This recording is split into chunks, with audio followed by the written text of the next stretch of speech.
The ledger told one story: 250 souls accounted for at dawn roll call on March 14, 1847. The same ledger, reviewed at dusk that same day, told another: 0. Not escaped, not deceased, simply absent, as if they had never existed at all. The Riverside Plantation stretched across 4,000 acres of Virginia bottomland, its boundaries marked by the James River to the east and dense pine forest to the west. For 32 years, it had operated with mechanical precision under the Hargrove family, producing tobacco and corn in quantities that made Richmond merchants wealthy. The plantation's records were meticulous.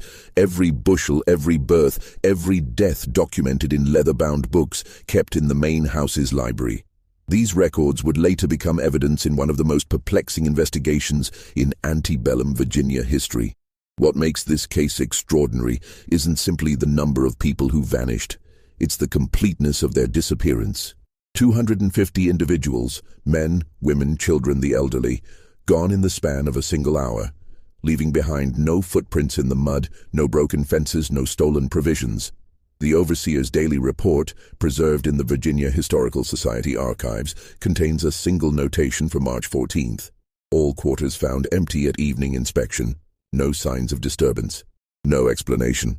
Before we continue with the story of what happened at Riverside Plantation and the decades-long mystery that followed, understand this: what you're about to hear has been deliberately obscured from historical record. The investigation that followed involved state officials, federal marshals, and private investigators hired by insurance companies who had underwritten the plantation's considerable value. Their findings were never published. The documents were sealed. The witnesses who spoke publicly were discredited. And the town that was allegedly built by those who disappeared, it existed for less than 3 years before it too vanished from maps and memory. This is the story of how 250 people orchestrated the impossible, and why the truth was buried for over a century. To understand what happened at Riverside, you must first understand what it was. The plantation had been established in 1815 by William Hargrove's father, Thomas, who had purchased the land from a tobacco merchant fallen on hard times. The elder Hargrove had been a methodical man, obsessed with efficiency and record-keeping. He had designed the plantation's layout himself, positioning the quarters in a location that could be observed from the main house, ensuring that the work buildings were arranged for maximum productivity, and establishing routines that governed every aspect of plantation life. When William inherited the estate in 1835, he maintained his father's systems with religious devotion. Every morning began with roll call at 6 o'clock. Every evening ended with an inspection of the quarters at 8. Meals were served at precise times. Work assignments were posted on a board outside the overseer's cottage. Punishments for infractions were documented in a separate ledger, with dates, offenses, and consequences recorded in William's careful handwriting. The main house was a 3-story structure of red brick, with white columns supporting a wide porch that wrapped around 3 sides. From the second-floor windows, one could see across the entire plantation: the quarters to the north, the tobacco fields to the south, the cornfields to the west, and the river glinting in the distance to the east. William's study occupied the southeast corner of the second floor, positioned so he could observe both the quarters and the main work areas without leaving his desk. Catherine Hargrove, William's wife, managed the domestic operations with similar precision. She had been raised on a plantation in South Carolina and brought with her firm ideas about how a household should be run. The main house staff consisted of 12 individuals who lived in a separate building behind the kitchen: cooks, housemaids, a butler, a laundress, and personal servants for the family members. Catherine kept her own set of records, documenting the household's daily operations in a series of journals that she had maintained since her marriage in 1828. The Hargrove children, William Jr., age 32, Thomas, age 29, and Elizabeth, age 26, had all been raised on the plantation and had absorbed their parents' attitudes and methods. William Jr. managed the tobacco operation, Thomas oversaw the corn production and livestock, and Elizabeth, unmarried and living at home, assisted her mother with household management and served as the plantation's unofficial schoolteacher for the family's younger relatives and the children of neighboring plantation owners. By all accounts, the Hargroves considered themselves enlightened owners. They provided adequate food and clothing, allowed religious services in the chapel every Sunday, and rarely resorted to the harshest forms of punishment that were common on other estates. William frequently remarked to visitors that a well-treated laborer is a productive laborer, and he believed his plantation's consistent profitability proved the wisdom of this approach. What the Hargroves failed to recognize, what they were constitutionally incapable of recognizing, was that beneath the surface of compliance and routine, an entirely separate world existed. A world of whispered conversations, coded messages, and careful planning. A world that had been building toward March 14, 1847 for years. The population of Riverside in early 1847 was remarkably diverse, a consequence of Thomas Hargrove's purchasing practices and William's later acquisitions. This diversity would prove crucial to what happened, though the Hargroves never understood why. Among the oldest residents was a man named Samuel, who had been born in Africa and brought to America in 1804, before the legal importation of slaves was prohibited. He was in his 60s by 1847, his hair completely white, his body bent from decades of labor, but his mind remained sharp, and he served as an unofficial elder and advisor to the community. Samuel spoke multiple African languages and served as a bridge between the African-born residents and those born in America. He also possessed knowledge of herbal medicine, navigation by stars, and oral history preservation, skills that would prove invaluable. Then there was Marcus, the head carpenter, who had been purchased from a Baltimore estate in 1829. Marcus was 53 years old in 1847, a man of medium height with powerful shoulders and hands, scarred from decades of working with wood and metal. He had been trained by a master craftsman in Baltimore and possessed skills that went far beyond simple carpentry. He could read architectural drawings, calculate structural loads, and solve complex engineering problems. The Hargroves valued him highly for his ability to construct and repair buildings, furniture, and equipment. They had no idea that he had been using those same skills for an entirely different purpose. Marcus had a wife, Hannah, and 3 children, 2 daughters, Rachel and Sarah, ages 19 and 16, and a son, David, age 14. Hannah worked in the main house as a seamstress, a position that gave her access to information about the family's plans and visitors. Rachel and Sarah worked in the fields during planting and harvest seasons, and in the main house during winter months. David worked in the carpentry shop with his father, learning the trade. Dinah, the head cook, was 46 years old and had been at Riverside since 1833. She had been purchased from a Virginia estate after her previous owner died, and his property was liquidated. Dinah was a woman of considerable intelligence and force of personality.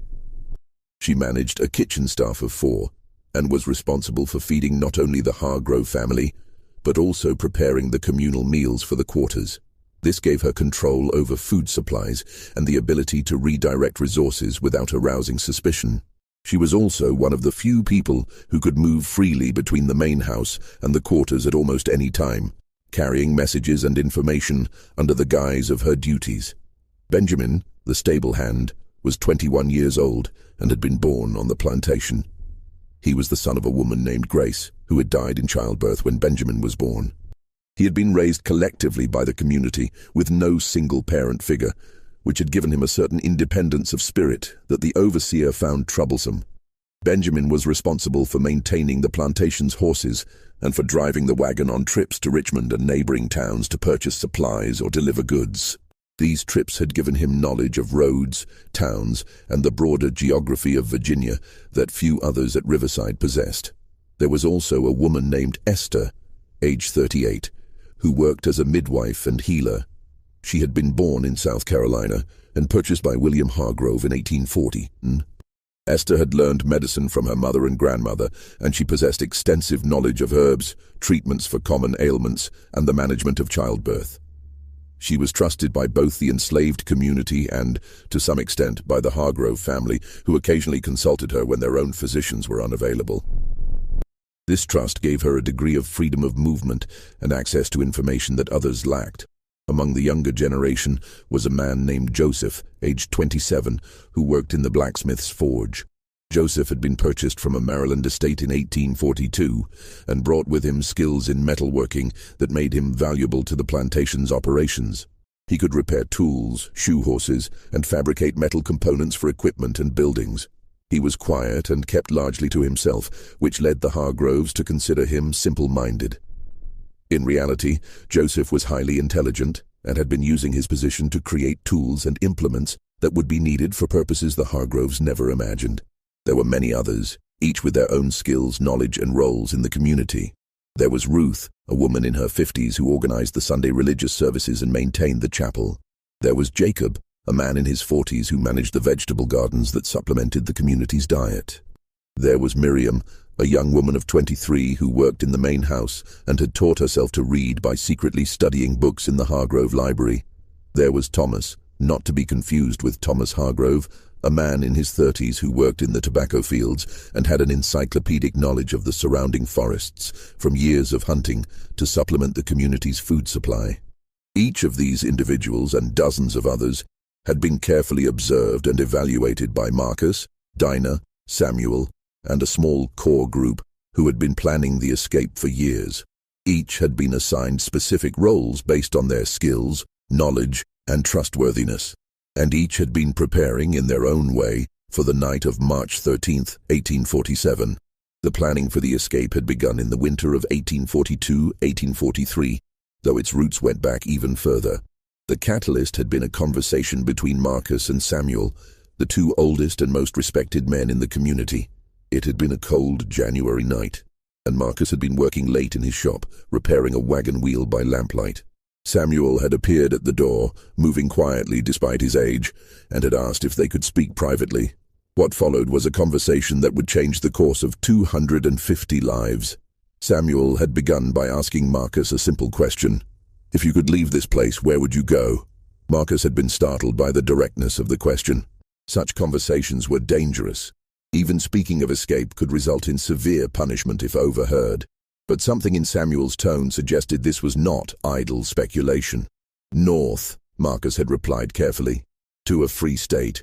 Pennsylvania, maybe. Or further. Samuel had nodded slowly. And how would you get there? I don't know. The roads are watched. The river is patrolled. And even if I made it, I'm one man. What about Hannah? What about my children? What if it wasn't just you? Samuel had asked. What if it was all of us? Marcus had stared at the old man, trying to determine if he was serious or if age had finally affected his judgment. All of us? That's impossible. 250 people can't just disappear. Where would we go? How would we travel? How would we eat? Those are good questions, Samuel had said. Questions that need answers. But first, answer this. Is it impossible because it truly cannot be done? Or is it impossible because we've been taught to believe it cannot be done? That conversation had planted a seed. Over the following weeks, Marcus found himself thinking about Samuel's question. He began to observe the plantation with new eyes, not as a place where he was trapped, but as a problem to be solved. How were they contained? What were the actual barriers to escape? What resources did they have access to? What knowledge did they possess collectively that could be applied to the problem? He began to have quiet conversations with others he trusted. Dinah, who controlled food supplies. Benjamin, who knew the roads and geography. Joseph, who could fabricate tools. Esther, who understood medicine and could treat injuries or illness during a journey. Ruth, who could organize and motivate people. Each conversation was careful, oblique, never stating the ultimate goal explicitly, but feeling out whether the person could be trusted and what they might contribute. By the spring of 1843, a core group of about 15 people had formed. They met in small groups, never all together, usually during the Sunday religious services when conversation was expected and less likely to be monitored. They began to develop what would eventually become the plan. The first major decision was about destination. The initial assumption had been that they would flee north, to free states or Canada. But as they discussed the logistics, the problems became apparent. The distance was enormous, hundreds of miles.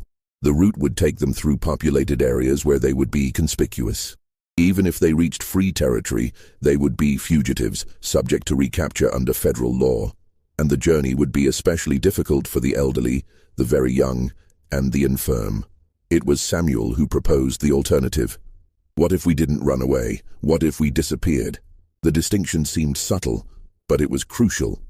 Running away meant fleeing to somewhere else, somewhere known, somewhere that could be pursued. Disappearing meant vanishing so completely that pursuit would be impossible because no one would know where to look. "Where can 250 people disappear to?" Marcus had asked.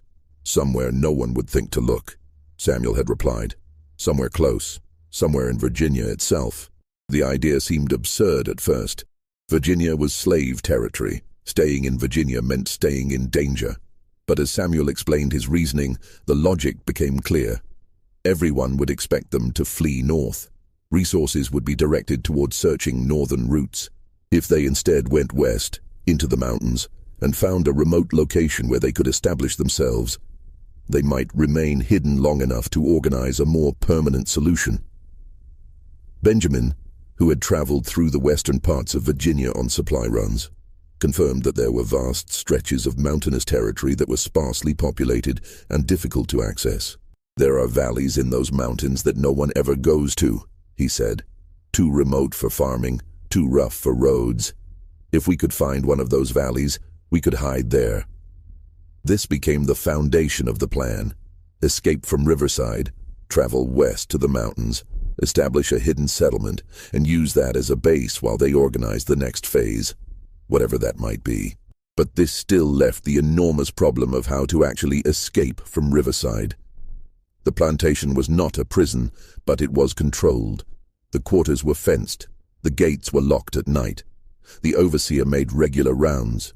The surrounding area was populated with other plantations whose owners would report any large groups of unfamiliar people. How could 250 people leave without being seen? It was Marcus who proposed the solution that would define the entire operation. We go under. The idea of a tunnel was both brilliant and audacious. It solved the fundamental problem of how to move a large group of people past the plantation's boundaries without being observed. But it created an entirely new set of challenges. How do you dig a tunnel without being discovered? Where do you put the excavated earth? How do you support the tunnel to prevent collapse? How do you ventilate it? How do you hide the entrance and exit? Marcus spent months thinking through these problems before he even proposed the idea to the core planning group.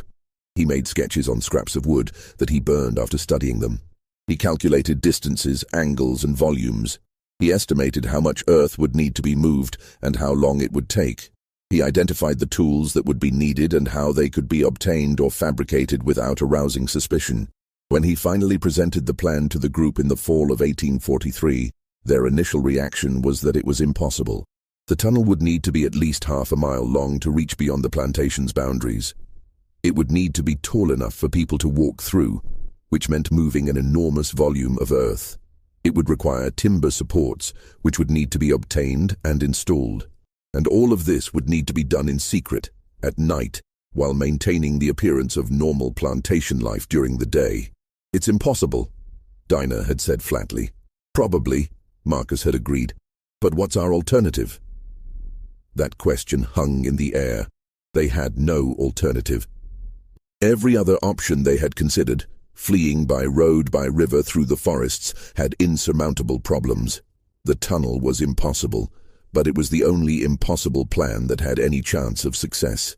"How long would it take?" Samuel had asked. 4 years, Marcus had said. "Maybe 5. If we work every night that we can, if we're careful, if we're lucky. 4 years. It seemed like an eternity, but they had already waited lifetimes. What was 4 more years if it meant freedom? The group agreed to attempt it. They would begin in the spring of 1844 as soon as the ground thawed enough to dig. They would work in shifts, with different people taking turns so that no one would be too exhausted to perform their regular duties during the day. They would use the Sunday religious services to coordinate and communicate, and they would tell no one outside the core group until the tunnel was complete, and they were ready to execute the escape. The location of the tunnel entrance was chosen carefully. Marcus's cabin was on the eastern edge of the quarters, closest to the river. It was also one of the larger cabins, housing Marcus's family and 2 other families, 11 people in total. The cabin had a wooden floor, which was unusual. Most of the quarters had dirt floors. Marcus had built the floor himself years earlier, and the Hargroves had approved it as an example of the kind of improvement that industrious workers could achieve. What the Hargroves didn't know was that Marcus had built the floor with a hidden access panel. A section of floorboards in the corner of the cabin could be lifted to reveal the earth beneath. This would become the entrance to the tunnel. The first night of digging was in April 1844. 6 men, Marcus, Joseph, Benjamin, Thomas the field worker, and 2 others named Daniel and William, gathered in Marcus's cabin after the evening inspection. They moved quietly, speaking in whispers, their movements careful and deliberate. Marcus lifted the floor panel, revealing a square of earth about 3 feet on each side. They began to dig. The work was brutally difficult. The earth was dense clay mixed with rocks and roots. They had only basic tools, a few shovels, a pickaxe, a pry bar that had been carefully hidden in the carpentry shop. They could make noise, but not too much. The overseer's cottage was 100 yards away and sound carried at night. They could use lamps, but only dim ones, and only inside the cabin with the windows covered. That first night, they dug down about 3 feet and removed perhaps half a cubic yard of earth. The earth was placed in burlap sacks and hidden under the cabin's floorboards. The next day, during regular work activities, the sacks were emptied in small quantities across the plantation, mixed into the vegetable gardens, spread in the tobacco fields, dumped in the compost heaps. No single location received enough earth to be noticeable. This became the pattern. Dig at night, dispose of earth during the day. Slowly, painfully, the shaft descended into the ground. After 2 weeks, they had reached a depth of about 12 feet. At this point, Marcus made the decision to begin tunneling horizontally, angling slightly upward to maintain drainage and prevent flooding. The tunnel would head east toward the river, but would curve slightly north to emerge in a ravine that Benjamin had identified as a suitable exit point. The horizontal tunneling was even more difficult than the vertical shaft. They were working in a confined space, lying on their stomachs or crouching, passing buckets of earth backward to be hauled up the shaft. The air was stale and difficult to breathe. The darkness was absolute, except for the small lamps they used. The constant fear of collapse was exhausting, but they persisted. Night after night, week after week, month after month, the tunnel extended eastward. Marcus designed and built a simple ventilation system using hollow reeds that extended from the tunnel to the surface, disguised as natural vegetation. Joseph fabricated metal brackets and supports in the blacksmith shop, claiming they were for various plantation projects, and these were installed in the tunnel to reinforce the walls and ceiling. Timber supports were cut from trees in the forest, ostensibly for firewood or construction projects, and were secretly diverted to the tunnel. By the end of 1844, the tunnel extended about 200 feet from the shaft. By the end of 1845, it had reached 400 feet. The work was taking longer than Marcus had initially estimated. The earth was more difficult than expected, the ventilation problems were more severe, and the physical toll on the workers was greater than anticipated. Several times they had to stop work for weeks to allow injuries to heal or to address structural problems in the tunnel. But they kept going. The core group expanded slightly as more people were brought into the secret and assigned roles. Some worked on the tunnel itself. Others focused on gathering supplies, food that could be preserved, clothing that could be hidden, tools that would be needed for the journey and for establishing a settlement. Still others worked on intelligence gathering, learning about the geography of Western Virginia, identifying potential routes, making contact with people who might help. Dinah used her position to slowly accumulate extra food supplies. She would request slightly more than needed for the main house, and the excess would be preserved and hidden. Salt, dried beans, smoked meat, flour, all accumulated in small quantities that wouldn't be missed individually but that added up over months and years to a substantial stockpile. Hannah, working as a seamstress in the main house, made extra clothing and blankets, claiming they were needed for repairs or replacements. These were hidden away for the journey. Benjamin, on his trips to Richmond and other towns, carefully observed and memorized routes, landmarks, and the locations of towns and settlements. He also made discreet contact with free black communities and learned about networks of people who helped fugitives. Esther prepared medical supplies, herbs, bandages, remedies for common ailments and injuries that might occur during the journey. Ruth organized a system of communication using songs and coded phrases during religious services. Different hymns or variations in how they were sung conveyed information about the tunnel's progress, problems that needed to be addressed, or changes in the plan. By the winter of 1846-1847, the tunnel was nearly complete. It extended over 800 feet from the entrance shaft to an exit point in a ravine about 300 yards from the river. The exit was carefully concealed behind a false rock face that Marcus had constructed using his carpentry skills. From the outside, it appeared to be a natural rock formation. Only someone who knew exactly where to look and what to look for would be able to find it. The tunnel itself was a remarkable achievement. It was about 5 feet high and 3 feet wide, large enough for people to walk through in a crouch or crawl through if necessary. The walls and ceiling were supported by timber frames every 6 feet. The floor was relatively level, with a slight upward slope toward the exit to prevent water accumulation. Small chambers had been carved into the walls at intervals, providing places to rest or store supplies. The ventilation system, while crude, was functional.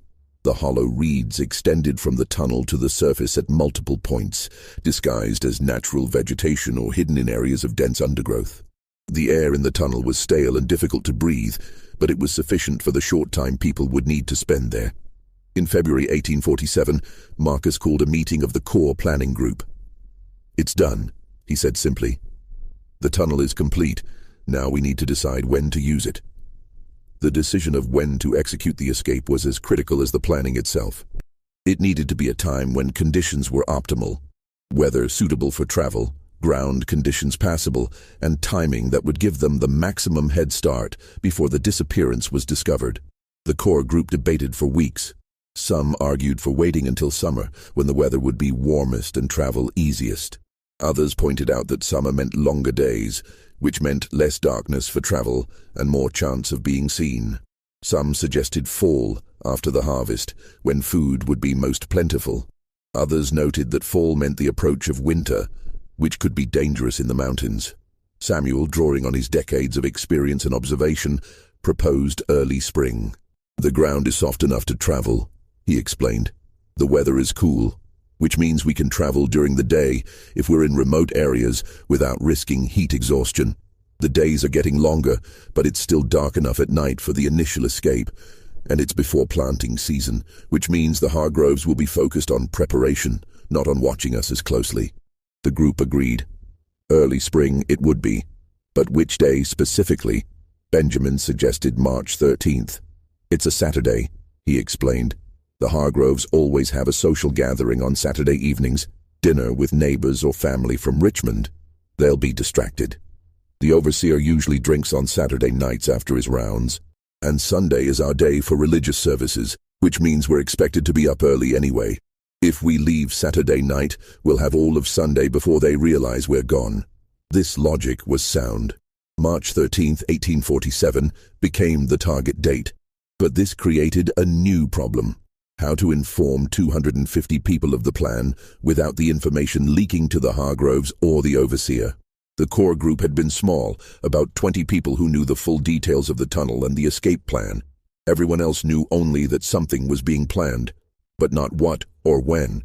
Ruth developed a system for the final communication. During the religious service on Sunday, March 7th, 1 week before the escape, she would lead the congregation in a specific hymn that had been chosen months earlier as the signal.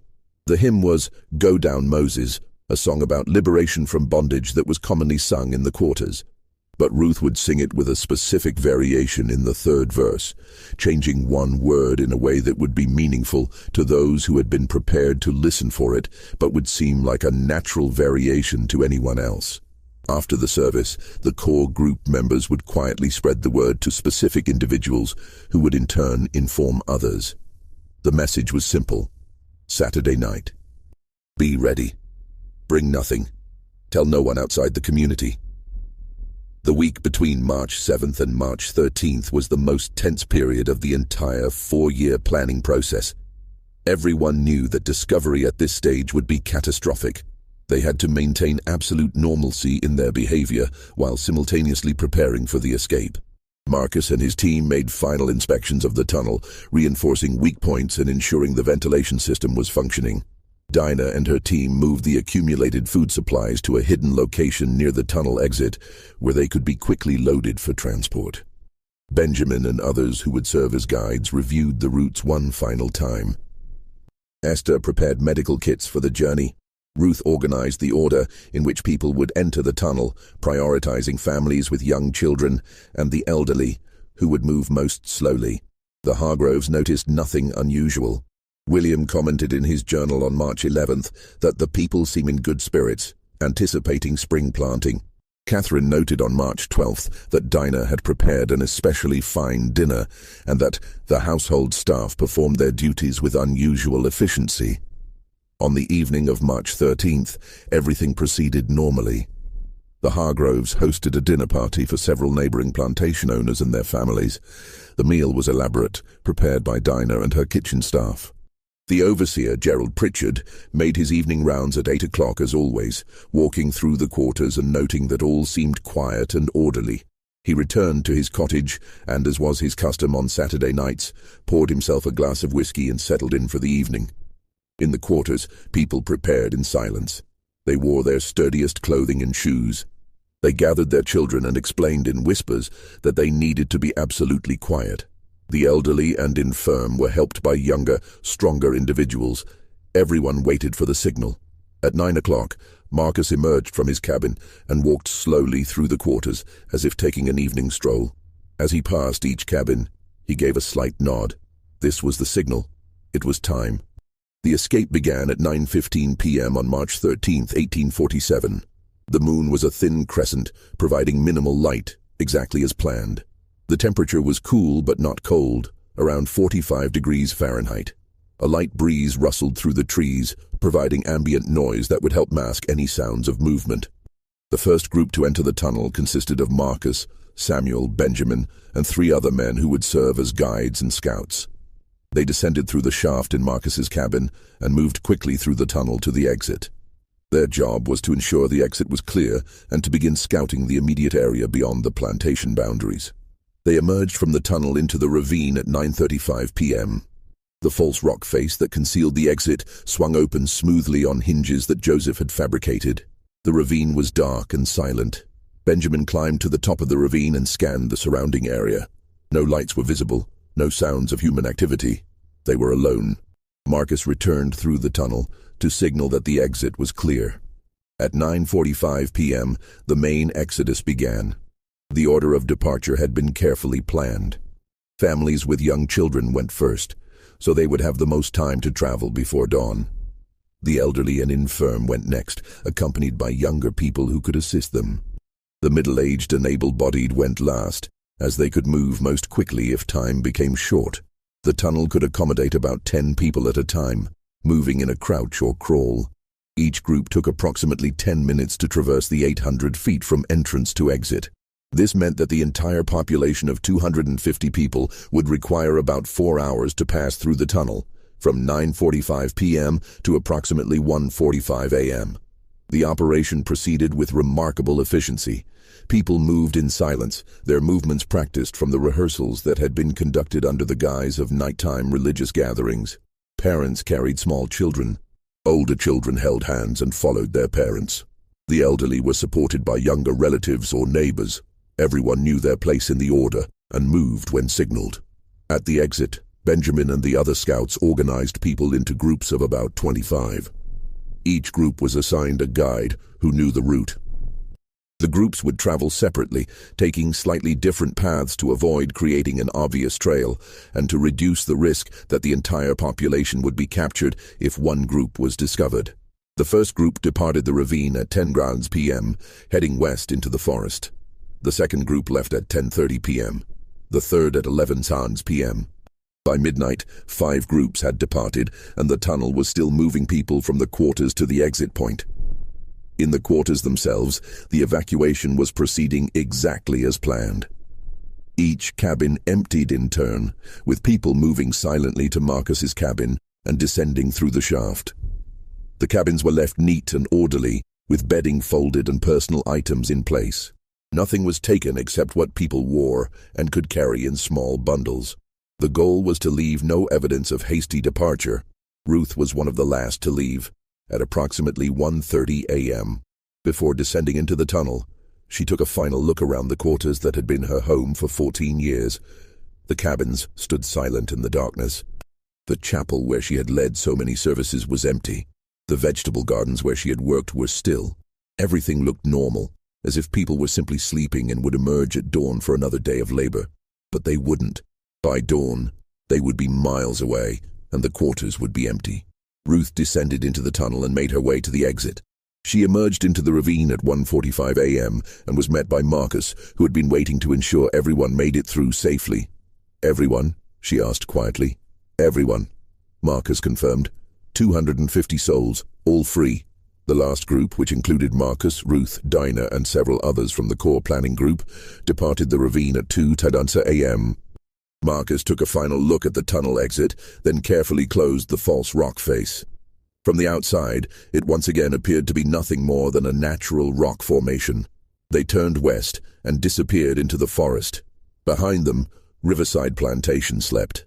The main house was dark. The overseer's cottage showed a single lamp in the window, which would burn until Pritchard fell asleep. The quarters were silent and empty.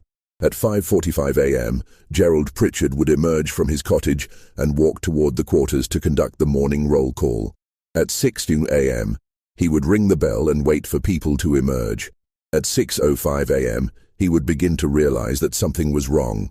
At 6:15 a.m., he would be running toward the main house to wake William Hargrove with news that would shock Virginia and create a mystery that would endure for over a century.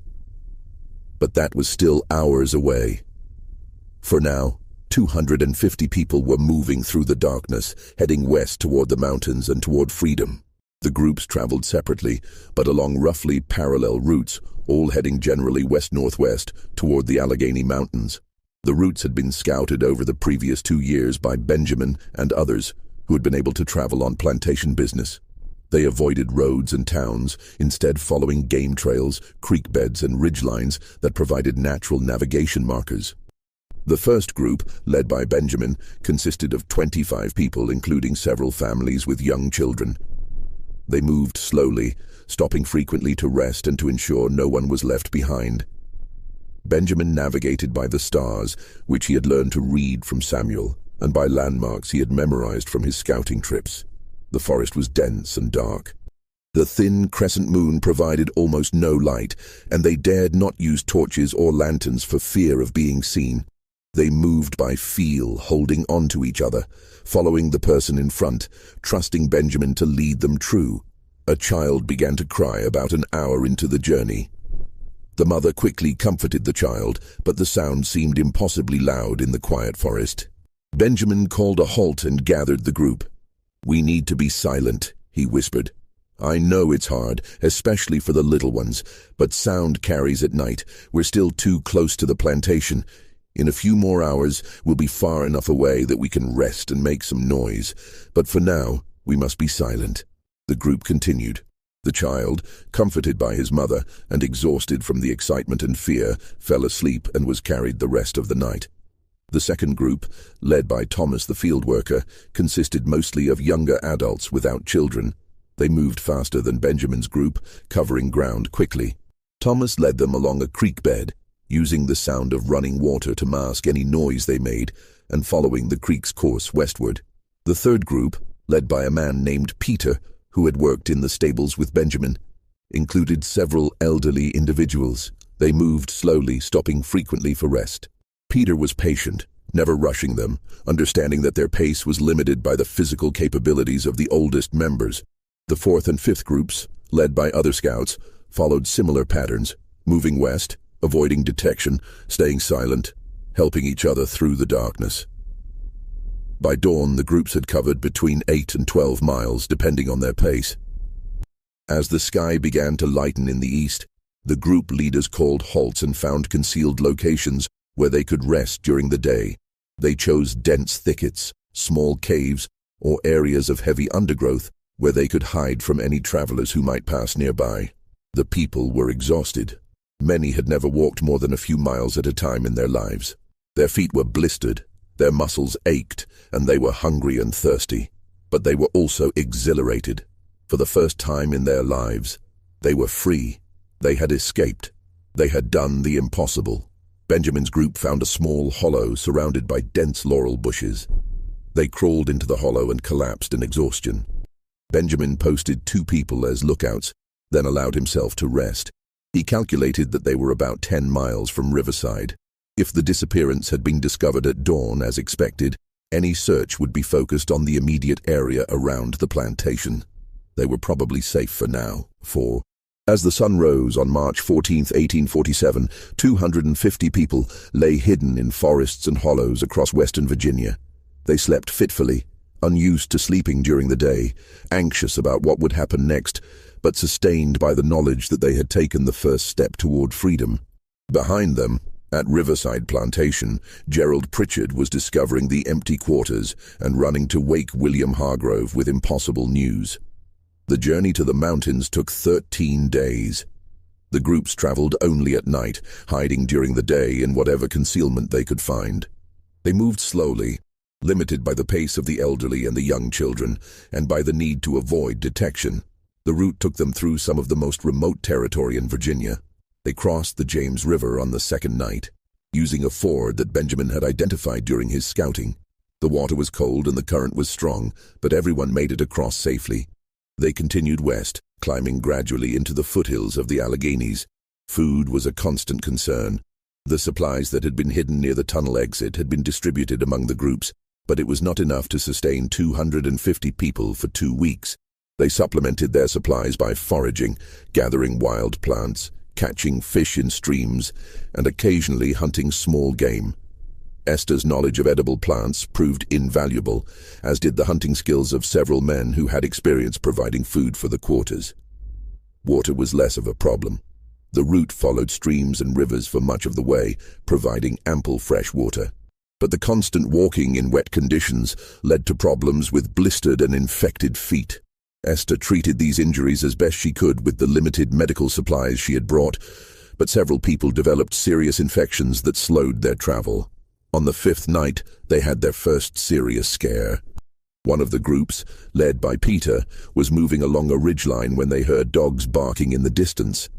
The sound was unmistakable. Bloodhounds, the kind used to track fugitives.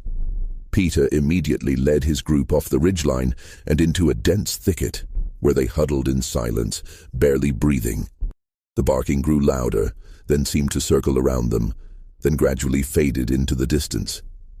They waited for 2 hours, not moving, before Peter finally decided it was safe to continue. They never learned whether the dogs had been tracking them specifically or were part of a general search, but the incident reinforced the need for absolute caution. The groups maintained minimal contact with each other during the journey. Occasionally, 2 groups would encounter each other at a planned rendezvous point, where they would exchange information and redistribute supplies. But mostly, they traveled independently, reducing the risk that all would be captured if one group was discovered. On the 8th night, Benjamin's group reached the edge of the mountains. The terrain became steeper, the forests denser, the travel more difficult. But they were also entering territory that was more remote and less likely to be searched. Benjamin felt a cautious optimism that they might actually succeed. The groups began to converge as they approached their destination. The target was a valley that Benjamin and Marcus had identified during their planning. It was located deep in the Alleghenies, accessible only by narrow trails, surrounded by steep ridges that made it naturally defensible. A stream ran through the valley, providing fresh water. The valley floor was relatively flat and appeared suitable for farming. Most importantly, it was remote, miles from the nearest settlement, invisible from any road or traveled route. On the 13th night, March 26, 1847, the first group reached the valley. Benjamin led them down a narrow trail that descended from a ridgeline into the valley floor. As they emerged from the forest into the open space, people stopped and stared. After 13 days of traveling through dense forest, sleeping in thickets and caves, constantly hiding and moving, they had reached a place where they could stop, a place where they could rest, a place where they could begin to build something new. Over the next 2 days, the other groups arrived. By the evening of March 28th, all 250 people had reached the valley. They were exhausted, hungry, and many were injured or ill. But they had made it. They had traveled over 100 miles through some of the most difficult terrain in Virginia, evading search parties and bloodhounds, and had reached their destination. That night, they gathered in the center of the valley for the first time since leaving Riverside. Samuel, the eldest, stood before them and spoke. "We have done what they said was impossible," he said, his voice strong despite his age. "We have freed ourselves. We have traveled through darkness and danger. We have reached this place. But our work is not finished. Now we must build. We must create a home here, a community, a life. We must prove that we can not only escape bondage, but can thrive in freedom. This valley has no name. We have no name. We are people who are not supposed to exist in a place that is not supposed to be here. But we are here, and we will make this work." The people responded with quiet determination. They were too exhausted for celebration, too aware of the challenges ahead. But they had accomplished the first step. They had escaped. They had disappeared. And now, they would build. The first weeks in the valley were focused on survival. Shelter was the immediate priority. The weather in late March was unpredictable: cold nights, occasional rain, and the constant threat of late-season snow. People needed protection from the elements. Marcus organized construction teams. Using tools that had been brought from Riverside and others that Joseph fabricated from materials found in the forest, they began building structures. The first buildings were simple: log cabins with mud chinking, thatched roofs and dirt floors. But they were weatherproof and provided shelter. The construction proceeded quickly because of the skills that people brought with them. Marcus's carpentry expertise was crucial, but others contributed as well. Several men had experience with log construction from building and repairing structures at Riverside. Women who had worked in the fields knew how to gather and prepare thatch for roofing. Joseph's metalworking skills allowed him to fabricate hinges, nails, and other hardware from scrap metal. By the end of April, they had completed about 15 structures, enough to house everyone, though conditions were crowded. The buildings were arranged in a rough circle around a central common area, with the stream running along one edge of the settlement. Food was the next priority. The supplies they had brought were nearly exhausted, and foraging alone could not sustain 250 people. They needed to establish agriculture. Jacob, who had managed the vegetable gardens at Riverside, organized farming teams. The valley floor had soil that appeared suitable for cultivation, though it would need to be cleared of trees and undergrowth. They began the laborious process of clearing land, using axes and saws to fell trees and fire to clear brush. Planting began in early May. They had brought some seeds from Riverside: beans, corn, squash, and other vegetables. These were planted in the cleared areas. They also identified wild plants in the surrounding forests that could be cultivated: berries, nuts, and edible roots. Hunting and fishing supplemented their diet. Several men who had experience hunting at Riverside organized hunting parties that ranged into the surrounding forests. The streams in the valley and the nearby river provided fish. Esther's knowledge of edible plants helped them identify additional food sources. Water was abundant. The stream that ran through the valley provided fresh water year-round. They dug a central well in the common area to provide easier access and to ensure water would be available even if the stream froze in winter. As the basic needs of shelter and food were addressed, attention turned to organization and governance. The community needed structure, rules, and systems for making decisions. Samuel, Marcus, Ruth, Dinah, and several others formed an informal council that met regularly to address problems and make decisions. They established basic rules. Everyone would contribute to the community's work according to their abilities. Resources would be shared equitably. Disputes would be resolved through discussion and consensus rather than force. And the security of the community would be everyone's responsibility. They also established a watch system. The valley's remote location provided some security, but they couldn't assume they were completely safe. Teams of 2 people were assigned to watch the trails leading into the valley, rotating every few hours. If anyone approached, the watchers would sound an alarm, and the community would hide in the forests until the threat passed. Education was another priority.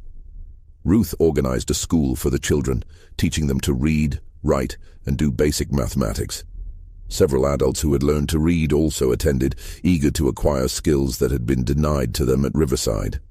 The school met in a building that also served as a chapel and community meeting hall. By midsummer, the settlement had taken on the character of a functioning community. The buildings were more substantial, with some structures now having wooden floors and glass windows salvaged from abandoned structures they had found in the surrounding area. The fields were producing vegetables. Hunting and fishing provided regular protein. People had established routines and roles. Children played in the common area. Adults worked during the day and gathered in the evenings to share meals and conversation. But they also remained aware that their situation was precarious. They were fugitives living in a hidden valley in Virginia, a slave state. Discovery would mean recapture and punishment.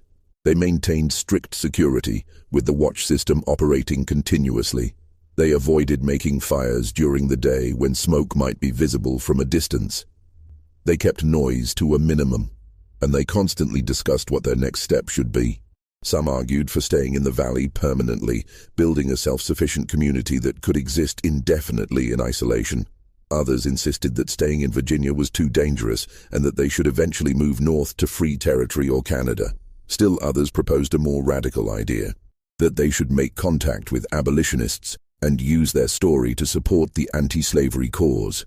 These debates continued throughout the summer and fall of 1847, with no clear consensus emerging.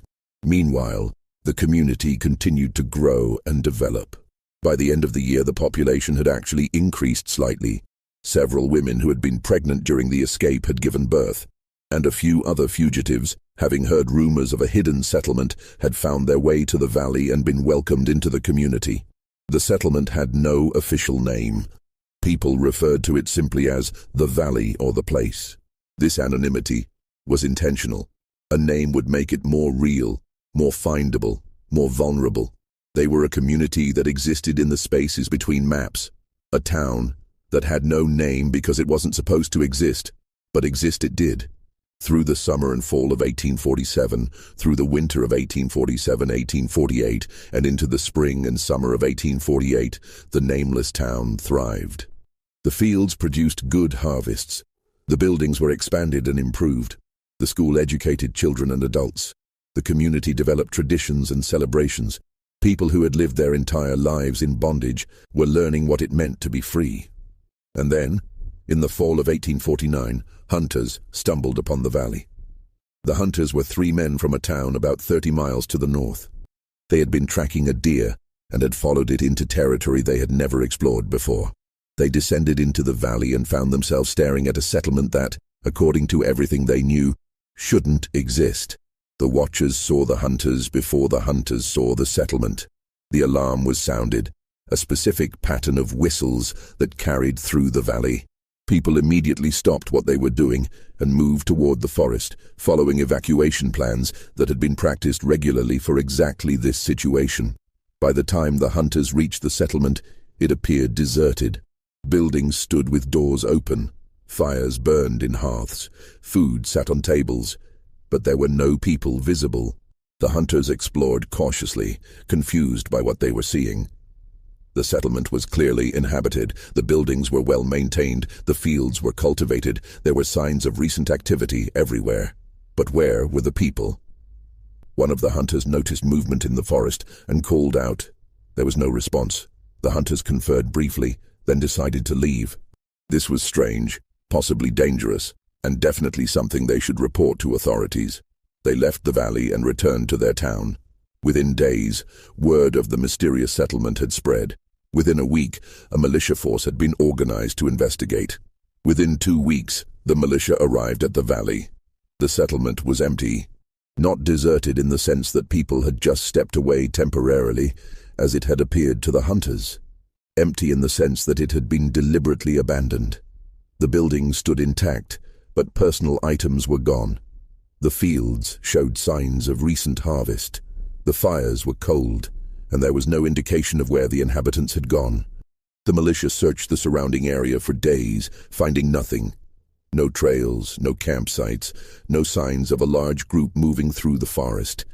It was as if the people had simply vanished, just as they had vanished from Riverside Plantation 2.5 years earlier. The authorities ordered the settlement destroyed.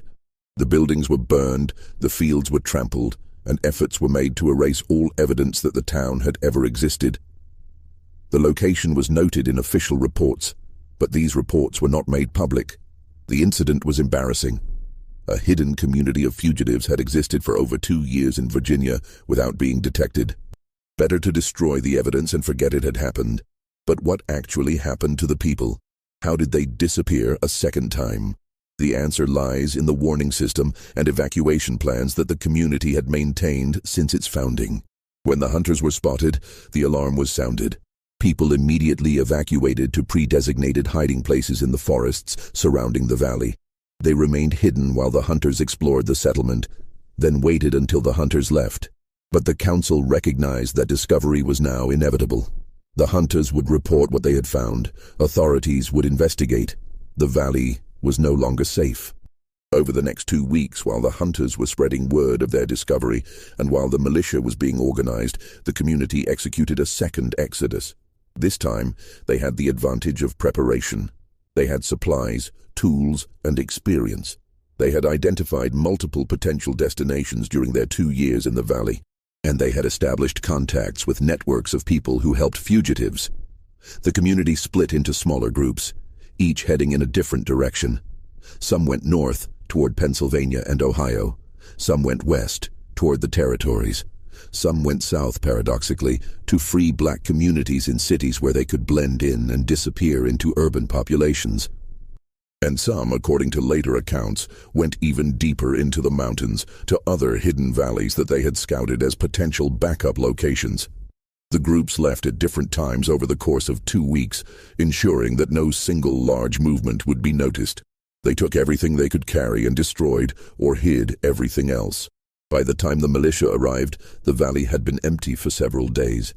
This second disappearance was even more complete than the first. The groups scattered so widely and blended so thoroughly into their destinations that tracking them became impossible. Some individuals later appeared in historical records under different names in different locations, but the community as a whole ceased to exist as a unified entity. The nameless town had served its purpose.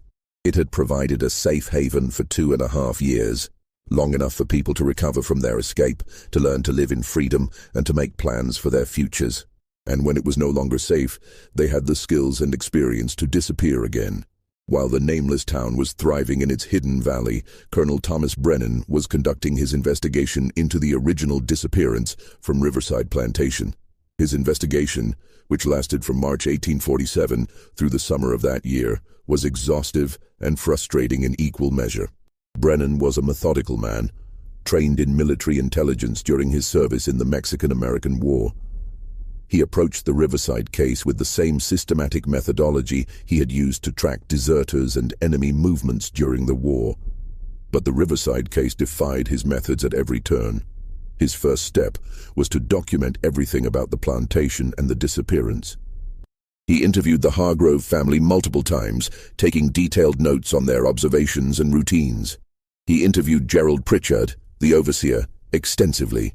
He examined the quarters, the tunnel, the plantation's records, and every piece of physical evidence he could find. He quickly determined that the disappearance had been meticulously planned over an extended period. The tunnel alone proved that. But how had such an extensive project been kept secret?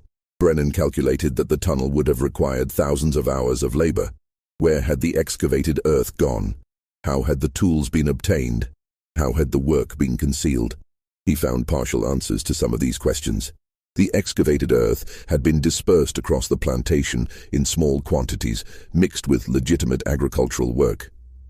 The tools had been fabricated in the blacksmith shop or diverted from plantation supplies in quantities too small to be noticed individually. The work had been done at night, during times when the overseer was unlikely to be watching closely. But these answers only led to more questions. How had 250 people maintained absolute secrecy about the project? How had they coordinated their efforts? How had they prevented anyone from revealing the plan, either deliberately or accidentally? Brennan interviewed neighbors, merchants in Richmond who had done business with the plantation, and anyone else who might have observed something unusual. He found nothing. No one had noticed anything out of the ordinary at Riverside in the years before the disappearance. He pursued the river theory, searching for evidence that the fugitives had escaped by boat. He found none. He investigated the possibility that they had fled by road, interviewing people at every town and crossroads within 50 miles. No one had seen a large group of people matching the description of the riverside population. He brought in tracking dogs, which refused to follow any trail. He organized search parties that combed the forests and fields around the plantation. They found nothing. By May 1847, Brennan was forced to conclude that the fugitives had somehow traveled to a destination that was not being searched. But where? North seemed most likely, but his inquiries to authorities in Pennsylvania, Ohio, and other free states had produced no sightings. Canada was possible, but the distance seemed impossible for such a large group to travel undetected. It was in early June that he received the anonymous letter that mentioned the town that has no name and suggested looking in the mountains of Western Virginia. Brennan's initial reaction was skepticism. Why would fugitives stay in Virginia? It made no strategic sense. But the letter's mention of traveling beneath the earth troubled him. The writer clearly knew about the tunnel. And if the writer knew about the tunnel, they might know about the destination as well. Brennan decided to investigate. He assembled a small team, 3 men he trusted, and headed west into the Alleghenies. He had no specific destination, only the vague instruction to look for a hidden settlement in the mountains. The search took 3 weeks. They explored remote valleys, followed rumors and hints from people they encountered, and gradually worked their way deeper into the mountains. And then, in late June 1847, they found it. The discovery of the nameless town was the culmination of Brennan's investigation, but it also presented him with an impossible dilemma. His duty was clear: report the location, facilitate the return of the fugitives to their legal owner. But standing in that valley, seeing what these people had built, understanding the years of planning and courage that had brought them there, he found his certainty wavering. His conversation with Marcus, the carpenter who had designed the tunnel and led the escape, was the most extraordinary of his life. Marcus explained the planning, the execution, and the philosophy behind the escape with remarkable candor. He didn't plead or beg. He simply explained, as one intelligent man to another, what they had done and why. "We're not asking for your approval," Marcus said. "We're not asking for your help. We're simply asking that you consider what you found here before you decide what to do with that knowledge." Brennan asked questions. How had they maintained secrecy? "Trust," Marcus replied.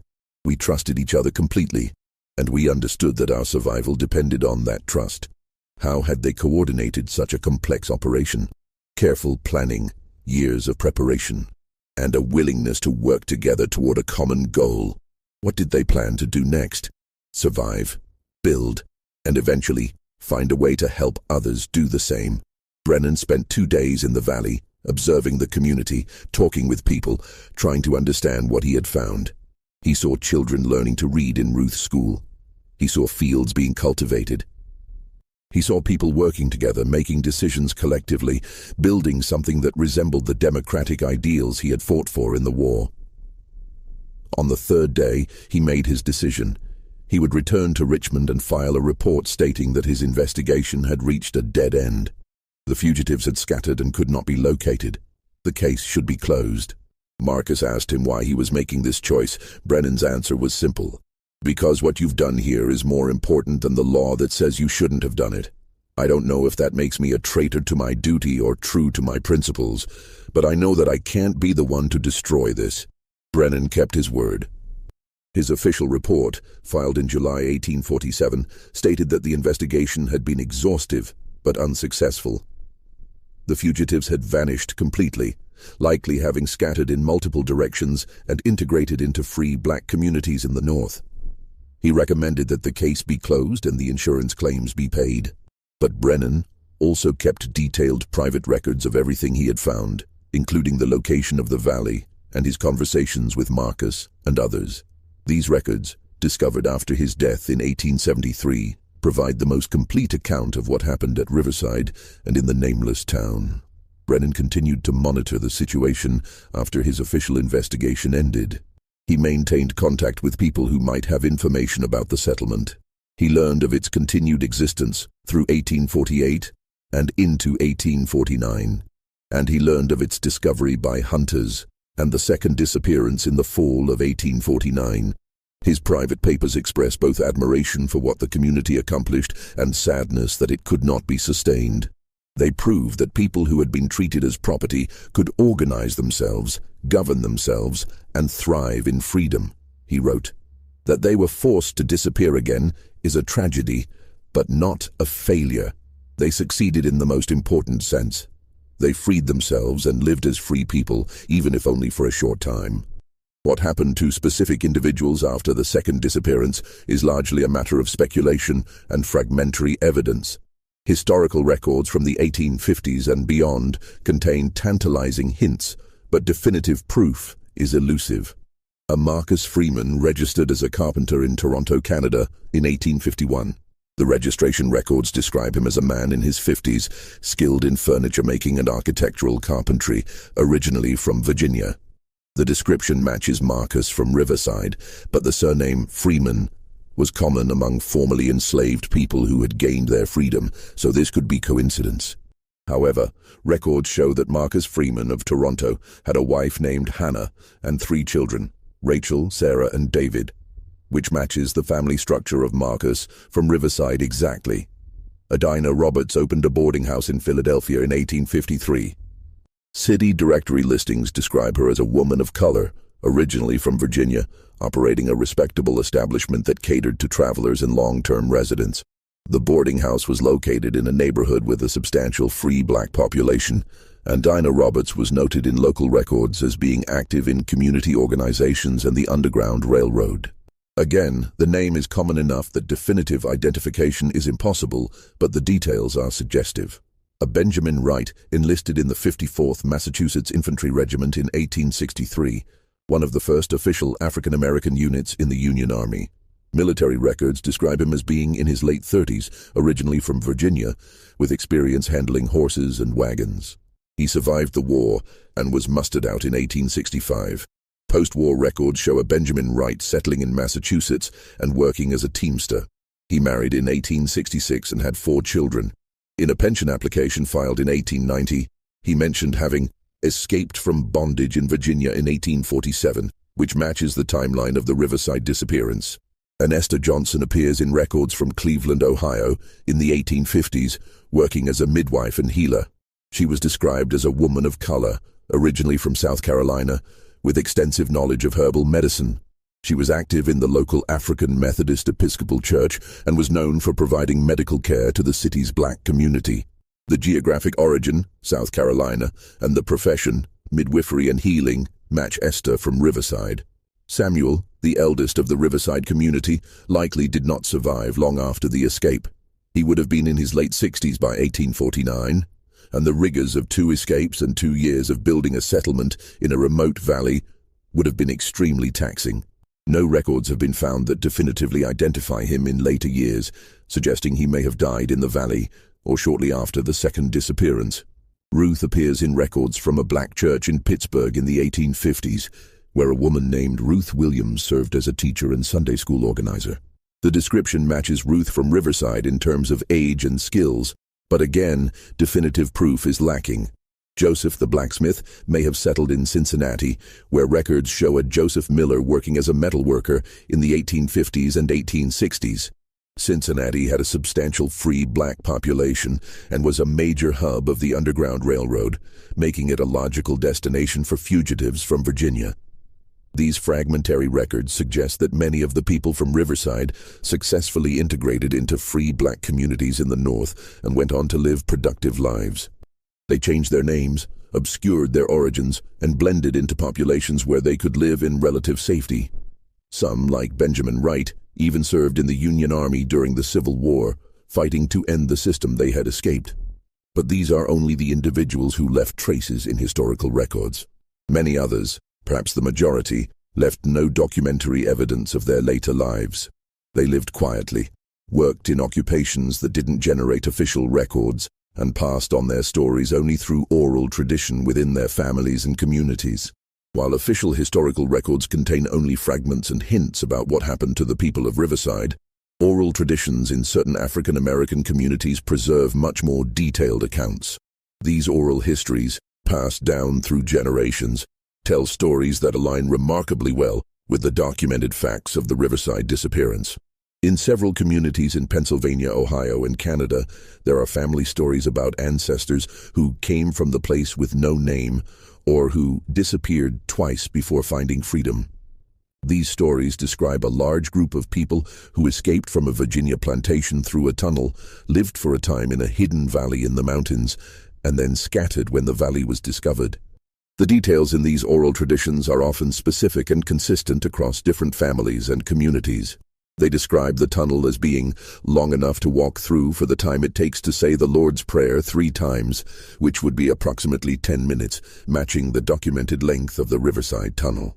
They describe the valley as being surrounded by mountains like a bowl with a stream running through it, which matches the geography of the location Brennan documented. The oral traditions also preserve details about the planning and execution of the escape that aren't found in official records. They describe how the community practiced moving through the tunnel during nighttime religious gatherings, how children were taught to be silent through games and exercises, how food was accumulated over years through careful management of plantation resources, and how the route to the mountains was scouted and memorized by people who had legitimate reasons to travel. These oral histories also provide insights into the emotional and psychological aspects of the escape that official documents can't capture. They describe the fear of discovery during the years of planning, the terror of moving through the tunnel, not knowing if it would collapse, the exhaustion of the 13-day journey to the mountains, the joy of reaching the valley, and the heartbreak of having to leave it when it was discovered.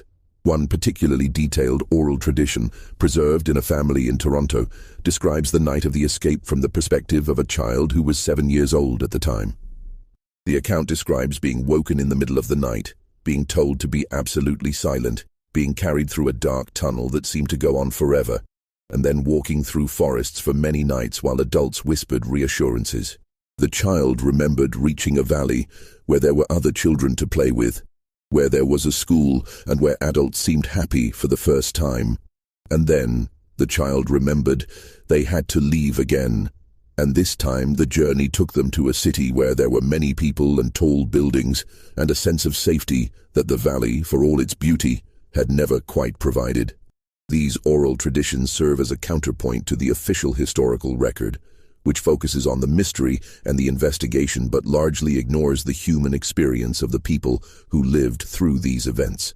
The oral histories remind us that the Riverside disappearance wasn't just a historical puzzle to be solved. It was a lived experience for 250 people who made impossible choices, took extraordinary risks, and changed the course of their own lives and the lives of their descendants.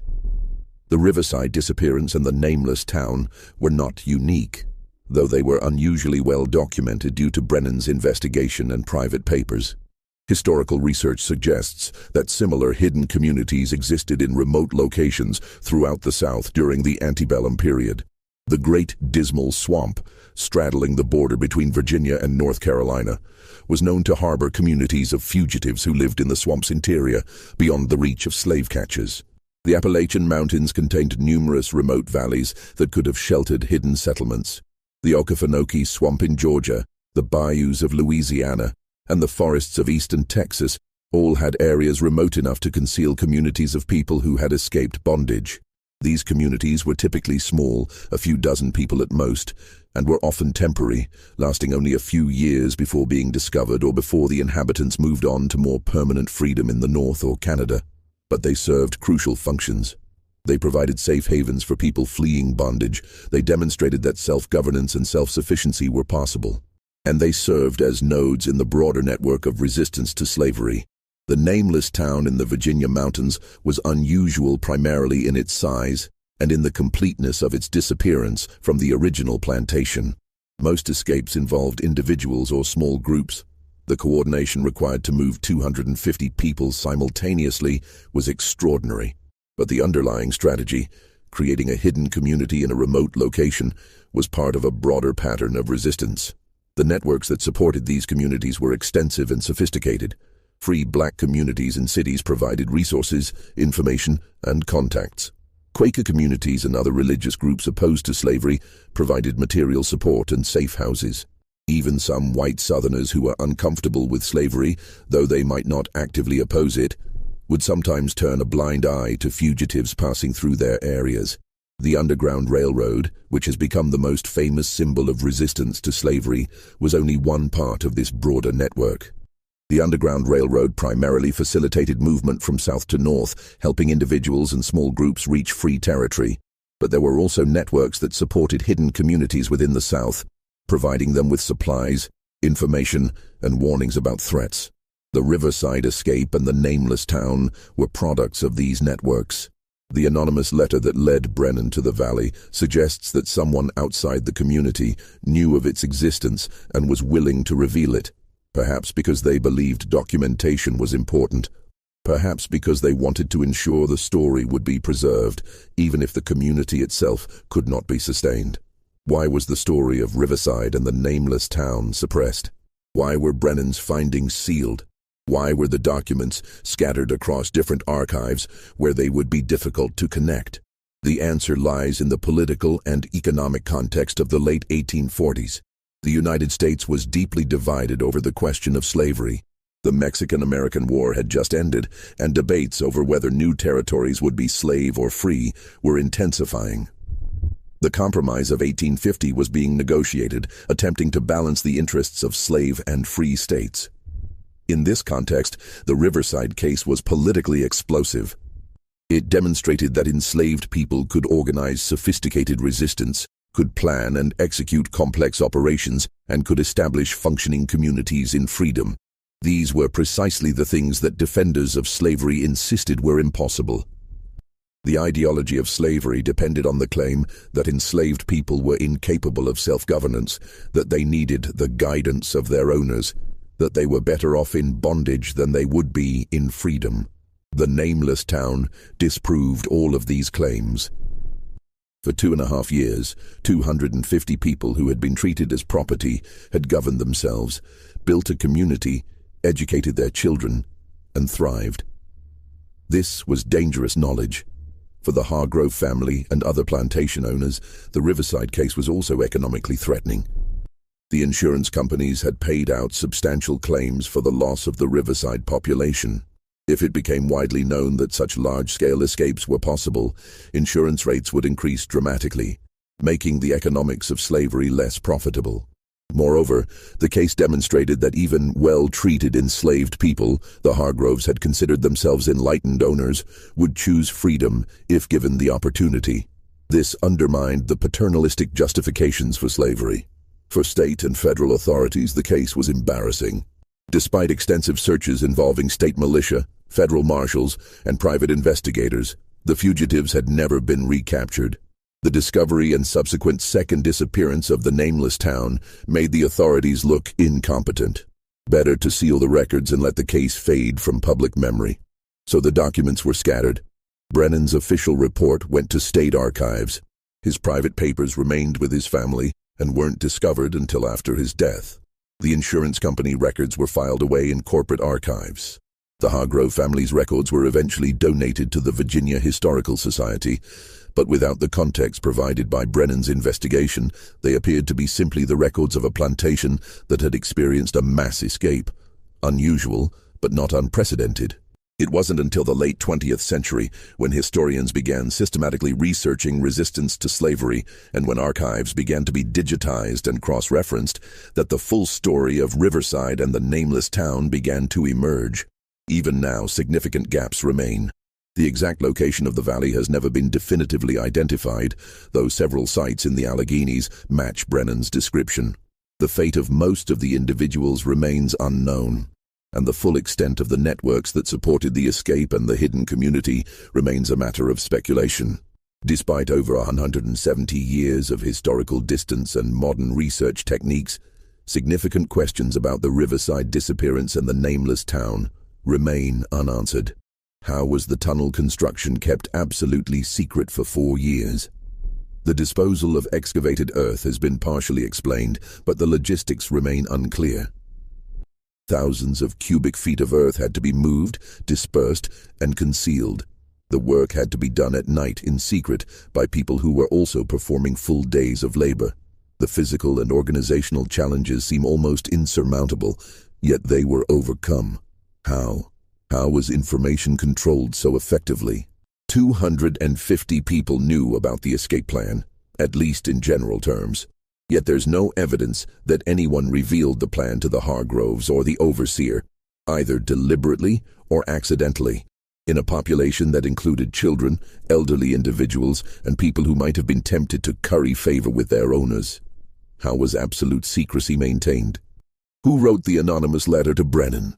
The handwriting was educated, suggesting someone with formal schooling. Marcus is the most likely candidate, but why would he risk revealing the town's location? One theory is that he wanted the story documented, wanted proof that what they had accomplished was real, even if that proof couldn't be made public at the time. Another theory is that the letter came from someone in the support network, someone who believed that Brennan could be trusted and that having an official, if private, record of the community's existence was important. What happened during the second disappearance? How did 400 people, the population had grown from the original 250, vanish so completely that the militia found no trace of their departure? The explanation that they split into small groups and left over a 2-week period is plausible, but the logistics of coordinating such a dispersal, especially with the knowledge that authorities were coming, seem extraordinarily complex. Where exactly was the valley? Brennan's private papers describe its location in general terms, in the Alleghenies, accessible by narrow trails surrounded by steep ridges, but don't provide specific coordinates or landmarks that would allow definitive identification. Several valleys in the region match the description, and local historians have speculated about which one might have been the site of the nameless town. But without archaeological evidence, which would be difficult to find given that the structures were burned and the site was deliberately obscured, the exact location remains unknown. Did other hidden communities exist? The oral traditions and fragmentary historical evidence suggest that the nameless town was not unique, that other hidden settlements existed in remote locations throughout the South. But if these communities were successful in remaining hidden, they would have left little or no documentary evidence. How many other towns that have no name existed? How many other mass escapes were executed with such precision that they seemed impossible? We may never know. What was the long-term impact of the Riverside escape on the broader resistance to slavery? Did the techniques developed for the Riverside escape, the tunnel, the coordinated mass movement, the hidden settlement, influence other resistance efforts? There are hints in the historical record that similar methods were used in other cases, but direct connections are difficult to prove. The suppression of the Riverside story means that it couldn't serve as an open example or inspiration. But information could have spread through the networks that supported resistance to slavery. The story of how 250 people disappeared from Riverside Plantation in 1 hour and built their own town is, at its core, a story about human capability, courage, and the drive for freedom. It's a story about Marcus, a carpenter who used his skills to design and build a tunnel that made the impossible possible. About Samuel, an elder who preserved knowledge and wisdom that guided the community. About Dinah, who used her position to accumulate resources and information. About Benjamin, who learned the geography that would lead them to safety. About Esther, who provided medical care that kept people alive. About Ruth, who organized and educated. About Joseph, who fabricated the tools they needed. And about dozens of others whose names we don't know, but whose contributions were essential. It's a story about planning and patience. 4 years of digging a tunnel in secret. Years of accumulating supplies in quantities too small to be noticed. Years of scouting routes and making contacts. Years of building trust and maintaining secrecy. The escape wasn't spontaneous or lucky. It was the result of meticulous preparation and extraordinary discipline. It's a story about community and cooperation. 250 people working together toward a common goal, trusting each other completely, supporting each other through danger and hardship. The escape succeeded not because of individual heroism, though there was plenty of that, but because of collective action and mutual support. It's a story about resilience and adaptation. When the nameless town was discovered, the community didn't surrender or despair. They executed a second disappearance, scattered to new locations, and continued their lives in freedom. They had learned that freedom wasn't a destination, but a continuous process of resistance, adaptation, and survival. And it's a story about the power of suppression and the importance of memory. The official historical record tried to erase this story, to make it disappear as completely as the people themselves had disappeared.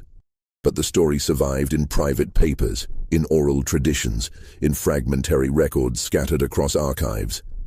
It survived because people believed it was important, because they understood that what happened at Riverside and in the nameless town was significant not just for those who lived through it, but for everyone who came after. The story challenges us to reconsider what we think we know about slavery and resistance. It demonstrates that enslaved people were not passive victims, but active agents who could plan, organize, and execute sophisticated operations. It shows that communities could be built and sustained even in the most difficult circumstances. And it reminds us that the historical record is incomplete, that there are stories that have been deliberately suppressed or accidentally lost, and that recovering these stories is essential to understanding our past. The tunnel at Riverside has long since been filled in. The valley where the nameless town stood has returned to forest. The people who orchestrated and executed the escape have been dead for over a century, but their story remains, preserved in documents and memories, a testament to what people can accomplish when survival demands the impossible. They were there, and then they weren't. 250 people who disappeared in an hour and built a town that existed for 2 years before disappearing again. A mystery that baffled investigators at the time and continues to fascinate historians today. A story that was supposed to be forgotten, but that refuses to be erased. And somewhere in those mountains, if you know where to look, you can still find traces. Foundations hidden under decades of leaf litter. Depressions in the ground where buildings once stood. The remnants of a community that existed in the spaces between maps, built by people who were never supposed to be free in a place that wasn't supposed to exist. They proved it was possible. They disappeared, they built, they thrived, and they disappeared again. And in doing so, they left a legacy that extends far beyond the 2.5 years that the nameless town existed. They demonstrated that freedom could be taken, not just granted. That communities could be built by people who had been denied the right to build. That the impossible could be achieved through planning, courage, and collective action. The official records say the case was closed in August 1847, that the fugitives were never found, that the mystery was never solved. But that's not quite true. The mystery was solved. Brennan solved it. He found the nameless town. He spoke with the people who had built it. He documented what they had accomplished. He just chose not to reveal what he had found. He chose to let them keep their freedom, to let their town exist for as long as it could, to let their story remain hidden until a time when it could be told without endangering anyone. That time has come. The people of Riverside and the nameless town are long gone, but their story can finally be told. Not as a legend or a myth, but as a historical fact. 250 people disappeared from one plantation in 1 hour. They traveled through a tunnel they had spent 4 years building. They journeyed for 13 days through forests and mountains. They built a town in a hidden valley.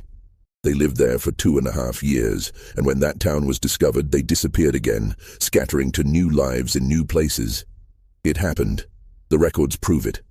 And the fact that it happened, that it was possible, that it was accomplished, matters more than any of the questions that remain unanswered.